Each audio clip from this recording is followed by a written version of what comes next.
এই টপিকটা নিয়ে ডেডিকেটেড কোনো ভিডিও আমি অনলাইনে পাইনি। যেহেতু আমার ক্ষেত্রে এই প্রবলেমটা হয়েছে, আমি চাই না আপনাদের ক্ষেত্রে এই সেম প্রবলেমটা রিপিট হোক। সাল ২০২০ অনেক ঘাটাঘাটি করে আমার একটা ফোন পছন্দ হয়েছিল। তখন ওই ফোনটা মার্কেটে ছিল না। তারপরে মেনে নিলাম সব পছন্দের জিনিস সময় মতন তো আর পাওয়া যায় না। তখন এইটা ৳১৮,০০০ দিয়ে নিয়েছিলাম। দামটা কেন উল্লেখ করেছি একটু পরেই বুঝতে পারবেন। এনার সাথে আমার সম্পর্ক খুবই ভালো ছিল।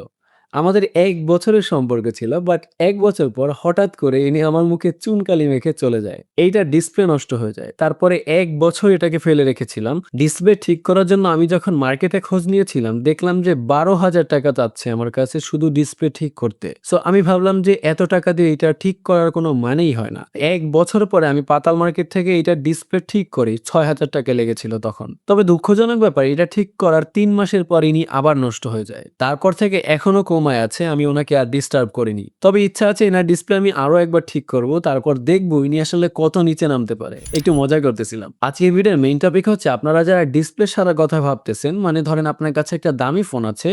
যেমন আমার কাছে একটা OnePlus 10 Pro ছিল।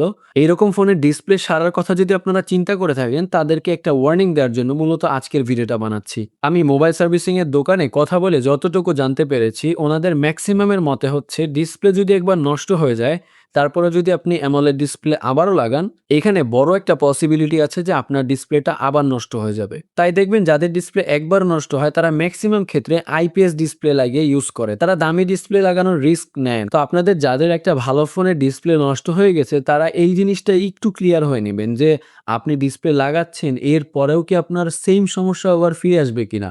আপনারা এই ক্ষেত্রে করতে পারেন কি, আপনার যেই মডেলের ফোনটা ওইটা সম্পর্কে একটু ঘাটাঘাটি করবেন। আপনি যেই মডেলের ইউজারই হন না কেন, আপনি যদি একটু ফেসবুকে ঘাটাঘাটি করেন, ধরেন আপনি Pixel 7 Pro র ইউজার, তো আপনি Pixel 7 Pro কমিউনিটি যেগুলো আছে বাংলাদেশের, ওইগুলায় এড হবেন। ওইখানে আপনি কোয়েশ্চেন করবেন যে আপনার এই সমস্যায় আগে কেউ ফেস করেছে কিনা, অথবা আপনার আগে কেউ ডিসপ্লে বদলানোর পরে সেইম সমস্যাটি কি হয়েছে কিনা আপনার পার্টিকুলার মডেলের ক্ষেত্রে।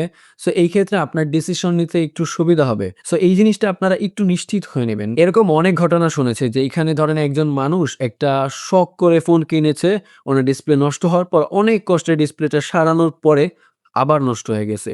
জিনিসটা খুবই দুঃখজনক। সো আপনারা যদি আপনাদের ফোনের ডিসপ্লে বাই চান্স নষ্ট হয়ে যায়, এটা ঠিক করার আগে আপনাদের এই ক্যালকুলেশন গুলা করা উচিত। যেমন আমার ক্ষেত্রে এই জিনিসটা ২ বার নষ্ট হয়ে গেছে। সো এই কষ্টটা আমি বুঝি। এটা আমার আজ থেকে ৪-৫ বছর আগে নষ্ট হয়েছে। লাস্ট ৩-৪ বছর আগে আমি এটা মানে লাস্ট সারানোর পরে আর ইউজ করতে পারছি না, মানে নষ্ট হওয়ার পরে। এই টপিকটা নিয়ে ডেডিকেটেড কোনো ভিডিও আমি অনলাইনে পাইনি, যার কারণে আমি বানাচ্ছি। আমি যদি তখন জানতাম যে এরকম কোনো প্রবলেম হয়, তাহলে আমি ডিসপ্লে লাগানোর আগে আরেকটু খোঁজ খবর নিতাম। সো যেহেতু আমার ক্ষেত্রে এই প্রবলেমটা হয়েছে, আমি চাই না আপনাদের ক্ষেত্রে এই সেম প্রবলেমটা রিপিট হোক, যার কারণে এই ভিডিওটা বানালাম। সো এই ছিল আজকের ভিডিও। আশা করি আপনাদের কাছে ভিডিওটা ভালো লেগেছে। সো ইনশাআল্লাহ দেখা হবে নেক্সট ভিডিওতে। আসসালামু আলাইকুম, আল্লাহ হাফেজ। আর হ্যাঁ, আপনি চাইলে চ্যানেলটা সাবস্ক্রাইব করে আমাকে ২০০০ সাবস্ক্রাইবারের মাইলস্টোন কমপ্লিট করতে হেল্প করতে পারেন।